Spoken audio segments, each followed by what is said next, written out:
Movie pick. I heard a clip with Bill asking for lesser-known flicks that may give a shot in the arm for screenplay ideas. Oh, let me get to Chris Penn, one of the reasons why I love that guy. Lines that everybody quotes out of the fucking blue. He's just gonna decide out of the fucking blue to rip us off?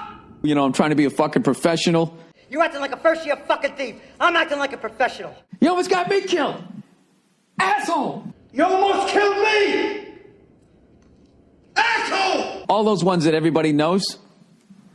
Yeah, bam, bam, bam, bam, bam. Look, if they haven't done what I told them not to do. Yeah, bam, bam, bam, bam, bam. I told them not to touch the fucking alarm. They did. If they hadn't done what I told them not to do, they'd still be alive. Let me get to Chris Penn. Other than that, I love his acting. He's one of the great storytellers of all time. How would you feel if every time you had to take a piss, you had to do a fucking handstand? If you can somehow watch the DVD extras of Reservoir Dogs and him telling the story of that the old actor on it. So, you like to tell jokes. Giggling like a bunch of schoolgirls sitting in a bowl. Oh, you guys like to tell jokes and giggle and kid around, huh? Giggling like a bunch of young bros sitting in a schoolyard. Well, let me tell a joke. Hey, here's a joke for you. Bunch of guys sitting around a bullpen. When and how we got there. 5 guys sitting in a bullpen, San Quentin, wondering how the fuck they got there. What did we do? What should we have done? What did we do wrong? What should have we done? What didn't we do? Whatever that. It's your fault, my fault, his fault. All that bullshit. I used to know that whole thing. And then they realized the whole time we were planning this caper, we were telling jokes. That was it. So you like to tell jokes. Giggling like a bunch of... Lawrence Tierney or something like that? Louis Tierney? We had a funny guy with us in Korea. Tail gunner.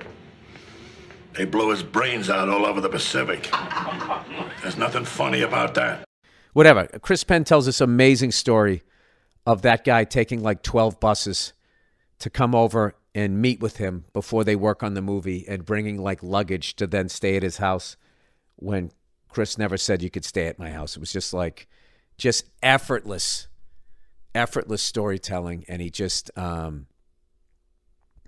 what a fucking loss, man. It's incredible. Anyway, like I always put like Chris Penn, as far as like, I always liked actors like that, or like Tom Sizemore, who just recently passed away, rest his soul, where like I always just felt like they had like this thing where they were just so fucking grounded in whatever they were doing. You're saying that Mr. Blonde was going to kill you, and then when we got back, he was going to kill us, take the satchel of diamonds and scram. I'm right about that, right? That's correct. That's your story? Your favorite performances by non-stars in movies, where you and your friends still quote it. It's an unknown fucking actor, and you may never even saw him again. Never even seen the person again. I always have to say in the face. You know what that's from? That's from the great performance given by that cop in the bathroom in Reservoir Dogs. I don't even know this actor's name. So let me look this up. He was in Reservoir Dogs. Cop. Buddy? Actor. Let's see if I can find the name of this guy. I don't know what this fucking guy's name is. I got to give him a shout out. You know, I'm going to hit pause because I want to give this guy a shout out. Unknown, unheralded actor, as far as I know. Rich Turner in Reservoir Dogs.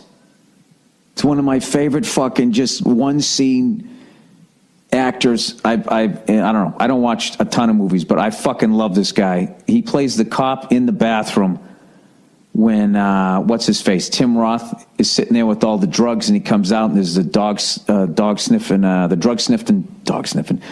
sniffing dog. See, he was in Pulp Fiction too.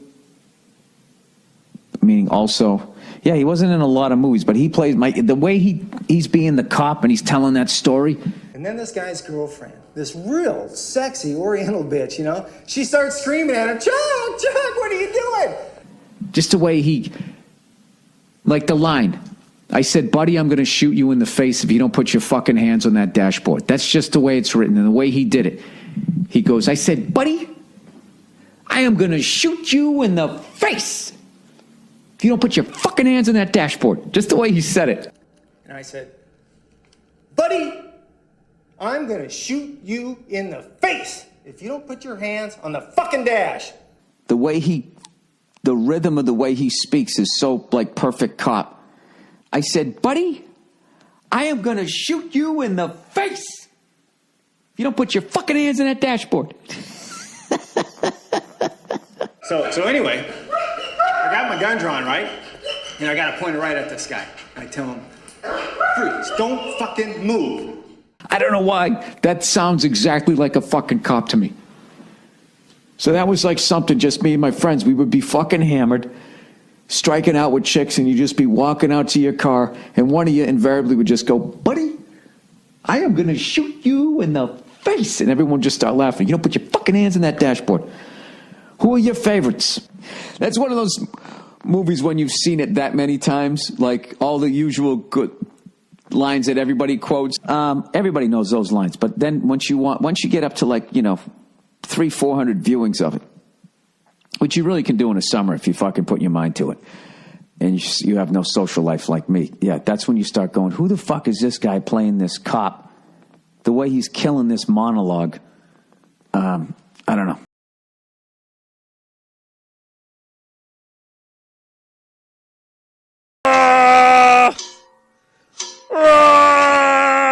I even did the sound effects. Remember that? Reservoir Dogs. I used to love that goddamn song, and I couldn't listen to it for 10 years because every time I fucking heard it, I just thought about Marvin Nash getting his goddamn ear cut off. Stop!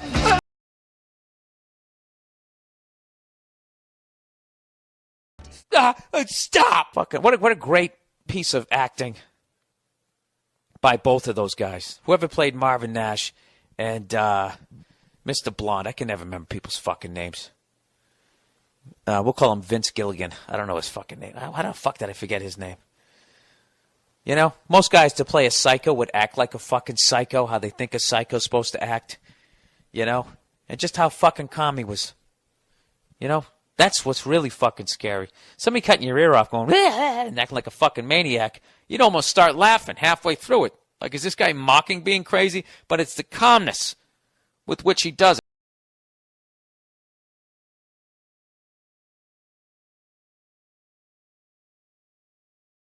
Like, if you get it out, that person complaining about it is going to watch it. Yeah. It's the same thing. Like, it's just like, if you're saying why the violence of that guy, you're not seeing any of his movies.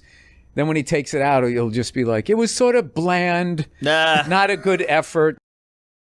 Remember the gimp from that Tarantino movie, right? Fast Times at Ridgemont High. What the fuck was it? Pulp Fiction, right? They had the gimp. Well, he had a gimp suit on. And I can't believe that this many years went by. I actually saw Pulp Fiction. The first time I saw it was in Boston. And then the second time I saw it was in 94. And I believe I saw it with Dane Cook. The theater on the Upper West Side that I went and saw Pulp Fiction at in 1994. That's how old I am. When it came out, I was seeing it for the second time because I was still living in Boston, about ready to move to New York. I saw it in Boston, and I went and I saw it again. Like every Tarantino movie. Like, I'm just going to go to it once. I can't. There's too much gold in it. I got to keep going, right? So I went back and I saw it again. I was joking. I think I may even said this on podcast. I'm like living my life like a Tarantino movie where it's like completely out of sync. You know, John Travolta is walking by in the background. You know, the diner scene in Pulp Fiction. Am I ruining this? Do I still have to say spoiler alert, even though that fucking movie came out like 22 years ago, 23 years ago? Anyways. This is like a Tarantino movie where it just kind of starts with some shit already happening, and then you're like, what's going on? And then he fucking cuts back to stuff that happened before it. Are you talking about Pulp Fiction? Yeah. That's what I'm talking about. All right. And they would like, that's it. Fuck redheads, you know? And Eric Stoltz immediately felt the effects of that. Like, the humor in his movies is incredible. But what about in Pulp Fiction when Harvey Keitel comes over as the cleaner? Because they shot the guy in the back seat, and Tarantino's freaking out. Hey, my wife's going to be home a little bit. You got coffee? I got coffee. And he gives a cup to Harvey Keitel, and Harvey goes, Like, it was just, it's one of No, that's that shit that, like, that stuff. There's so much humor and like he has really dark shit in his movies, but they're fucking hilarious. I got to go back and see Jackie Brown. I have not seen that since I saw it in the theaters, and I liked it in the theaters. It's just something, being in this business, it's just so crazy. Like you're like, I got to watch that again, and then all of a sudden 25 years goes by, so I got to see that again. That's a great one. By the way, I've been continuing to watch amazing movies, trying to get some inspiration here in a different direction because I'm writing something right now. I watched Jackie Brown, which I'd only seen once. I saw it in the movie theater, and when I went to go see Jackie Brown in 97 or 98 when it came out, I was like most mouth-breathing morons. I went in there and I wanted to see Pulp Fiction Part 2. All right? But Tarantino's like, I already did that. I'm going to do something different. And then I went in there like, this isn't what I already saw. And had the nerve to be upset. And over the years, people are telling me, like, I think that's his best movie.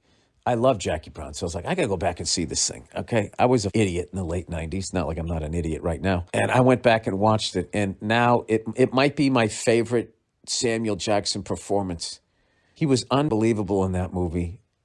I would sit down and watch it again tonight. That's how much I enjoyed it. And Pam Grier was amazing. All of that shit she was doing when the feds first start talking to her in the parking garage. And the question she was asking and the look on her face as she knew like what to say, what not to say, and how she's got to play that whole thing, acting like she's helping out Sam Jackson, acting like she's helping out cops, but she's just helping herself out. It was amazing. And Robert De Niro playing that loser character. What's her face there? Bridget Fonda. And I realized she was actually laying on the couch watching one of her dad, Peter Fonda's movies. Incredible movie. One of my favorite scenes with an unknown actor was Kill Bill 2. Bill's brother, Bud. I need to see these movies to do this justice. I mean, I saw this, but I don't remember it. She wore the same outfit, that fucking yellow outfit in both movies, didn't she? Bill's brother, Bud, is working as a bouncer at a rundown strip club. He shows up late for work, gets called into his boss's office. His boss, Larry Gomez, is played by actor Larry Bishop, and he looks like half a wolf man. After doing a line of blow with a haggard-looking stripper, I vaguely remember this, he levels his gaze at Bud and says, I don't know what car wash you worked before you came here that let you stroll in 20 minutes late, but it wasn't owned by you. Oh, but it wasn't owned by me, and I own a fucking car wash. I just butchered that line. People, I can't read. I've realized that I need glasses and I have slight dyslexia. I don't know what car wash you worked before you came here that let you stroll in 20 minutes late, but it wasn't owned by me and I own a fucking car wash. There you go. That was a good read. Do you want me to leave? No, I don't want you to leave. I want you to sit and wait. That makes me want to go see that movie. He then proceeded to give this world-class assassin a humiliating dress down, telling him he's as useless as an asshole on his elbow and crossing off all his scheduled work days on the calendar. He finishes by telling him never to wear his cowboy hat to work and has him clean a clogged toilet on his way out. All Bud can do is stand there and take it. I hope you've seen this great movie. If not, it's worth the watch. Thanks and go fuck yourself. I'm going to go watch it again. All right.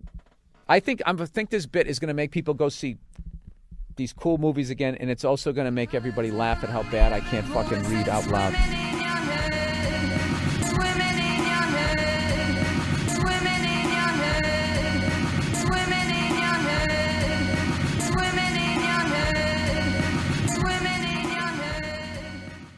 My name is Lieutenant Aldo Ray. What I love about Brad Pitt is he's like one of the low key, one of the best fucking character actors out there. Like he's like I'm trying to think, like, dude, that what was that Tarantino? I'm so bad remembering the names. When he played in the Nazi killer one, the Tarantino one. Yeah, whatever the fuck that one was called. Fuck you, Rudolph Hess. What was it called? Inglourious Bastards. Inglourious Bastards. When he act like he could speak German and then he couldn't, he was fucking hilarious. No, that's that shit that like.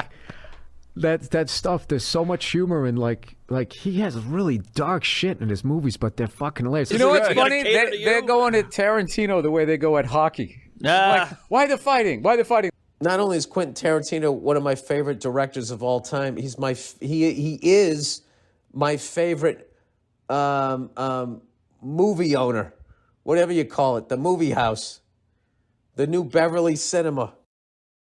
I saw The Hateful Eight. Did anybody see that? Did anybody see The Hateful Eight? I can't remember if I talked about it. I saw it in 70 millimeter at the ArcLight here in Los Angeles. It had an intermission and it had an overture in the beginning. There were no coming attractions because who's going to shoot that in 70 millimeter, right? I absolutely loved that movie. From start to finish, I loved the pacing of it.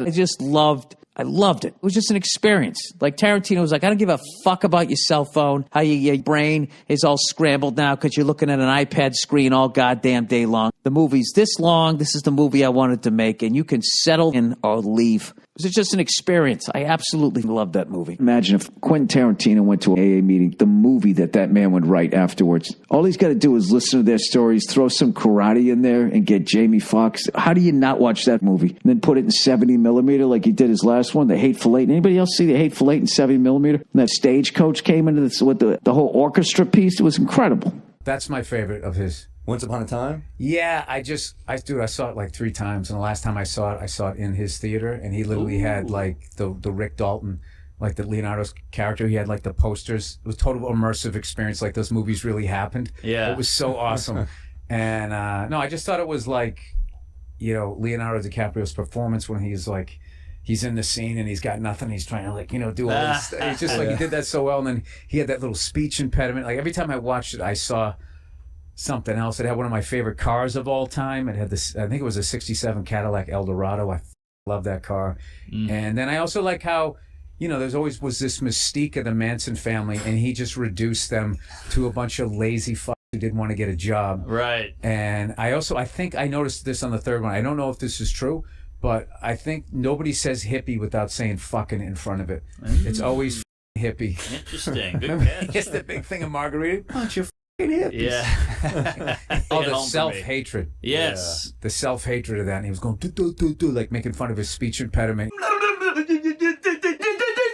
You just saw the whole thing. It was, And Pitters is so... I love when he opens that beer and he's got the mask and like the foam shoots up on his face a little bit. He didn't care. He's just sitting there with that spear gun, and they kind of leave it open. So good. I think he killed his wife. I don't know. Oh my God, dude, it's the best work. Brad Pitt's great. First time you watch it, I was just like, I want to be like Brad Pitt's the guy I want to be. Yeah. And then the second time I watched it, I was like, oh my God, I'm just like Leo's character. I have an emotional fucking mess. Well, I don't know what part you walked out in. I'm not going to sit here and try to talk you into that masterpiece. It's one of my. It might be my favorite thing. That's he's what you done. said. That's not slice of life. It was the Manson murders with a happy ending. Oh. I just like how he took all the fear out of the Manson family. He's just like, there's a bunch of stupid fucking hippies who killed a bunch of creative, talented people in the prime of their lives, and then the other people who weren't in show business down the street that he didn't. I want to know when you can buy that movie and own it. Like what else? Because back in the day, you just buy like the DVD. Because that is like you going on tour. That's going to be a Goodfellas movie for me, where I'm going to watch that thing 5,000 times in my life and always see something new in it. And then it becomes like the second time I saw it, I realized how great the actor playing. I'm trying to talk all this surface. Well, this guy, he plays a director that's going to direct Leonardo DiCaprio, and like what that guy does with that role and how many inside jokes. You don't have to be in show business. How funny that guy is. It's like, the 90th time I watched Goodfellas, I realized how funny that guy was, the guy who had the wigs. That's my favorite quote from Tarantino. What? I saw an interview one time and they were saying like, I was trying to write movies and stuff, and they were going like, you can't do this, you can't do that. He's like, wait a minute. He goes, I can do whatever the fuck I want. It's like that. Well, that's why movies are great. Whether you like them or not, you're just like, that's the comic I want to watch. I can say whatever the fuck I want. Yeah. Good. I want to see you totally unfiltered. So anyways, let's talk about movies. I finally went out and saw Quentin Tarantino's 8th movie, Once Upon a Time in Hollywood. All right? And they got that website, Rotten Tomatoes. All right? Well, I'm going to start my own here. All right? Old Freckles, thumbs up to thumbs down. I loved that movie. I loved that movie. That was the fastest 2 hours and 45 minutes of my life. When the dude came out, and he made a joke. We were at the ArcLight. When he came out, he goes, this is Quentin Tarantino's movie, Once Upon a Time in Hollywood. It stars Margot Robbie and a bunch of other people. And that was in reference to, I guess a bunch of people were disappointed that she wasn't in the movie more, which I thought she was in the movie a lot. She didn't say a lot, but she conveyed a lot. You know? I don't know. But then I thought about it. I was like, you know what? I understand why so many women are complaining, because I think throughout history in Hollywood, you know, I don't know about you guys, but personally, I am waiting for beautiful blonde white women to be represented positively in American cinema. I don't know. I saw the trailer and I was like, this is a Brad Pitt, Leonardo DiCaprio movie. I don't know where the fucking confusion was. And by the way, no spoiler alert. I should have said that early on. Everybody just shut up my podcast. I'm not going to ruin anything other than to say that I fucking loved it. And I've been having I went with my lovely wife and we've been, you know, throwing around all of our theories and all of that shit. My buddy Dean's already seen it twice. I got to see it again because I was spending a lot of time looking at the cars. And there was all these great, classic, hilarious lines in it. I absolutely wire to wire loved that movie. And one of my favorite things one time, Quentin Tarantino, he was talking about making movies and people would say, oh, you can't do this, you can't do that. And he's like, wait a minute, I can do whatever the fuck I want. And those are the people. Those are the people you want to go see their movies. Those are the comedians you want to see. I can say whatever the fuck I want to say. You know? Jerk-offs. Anyway, so I guess there was some sort of scandal about that. I thought Margot Robbie absolutely killed it in the movie, and I thought she was a major part of it. You know, what she was conveying, the story that she was telling without speaking, I mean, the skill set just to do that was amazing. So, I don't know, maybe I'm talking about it too much, but I absolutely loved it. I give it a giant, pasty, freckled thumbs up. Way the fuck up. So, if you're thinking about seeing it, and believe me, it flies by. It flies by. I loved it. Talk about some of your favorite holiday movies. Favorite holiday movies. Once Upon a Time in Hollywood. That has a Christmas scene in it, doesn't it? No? I don't know. I just think a guy hammered in his pool drinking margaritas out of a pitcher. To me, It's a Wonderful Life. Hey, dude, when this thing's over, let's smoke a bat, and I want to watch that movie. I love that movie like I haven't loved a movie in so long. Like one of those things like, I need to own this movie. I need to learn every line of this movie. Like I'm going to do just like a car pass of that movie, writing down all of the cars. This guy, like, is a stunt man. Danger is his game. So he has this really dangerous car. And then you watch him just drive like a lunatic. I like it, but my hands are registered weapons. That means if I kill anybody, I will go to jail. He goes, anybody goes to jail if they kill someone in a fight. It's called manslaughter. Margot Robbie played Sharon Tate. Watching her go in there, like, I don't know, I kind of got like a kick out of the fact that she didn't seem nervous and was enjoying people. And I loved Margot Robbie's performance and all of that. And what Tarantino basically did was show a young, excited actor and mother in the prime of her life with the whole life ahead of her, and he wrote a happy ending for her. Yeah. And so many critics missed that with that bean counting. I mean, it's like, can you even write a movie? Do you even know what the fuck you're talking about?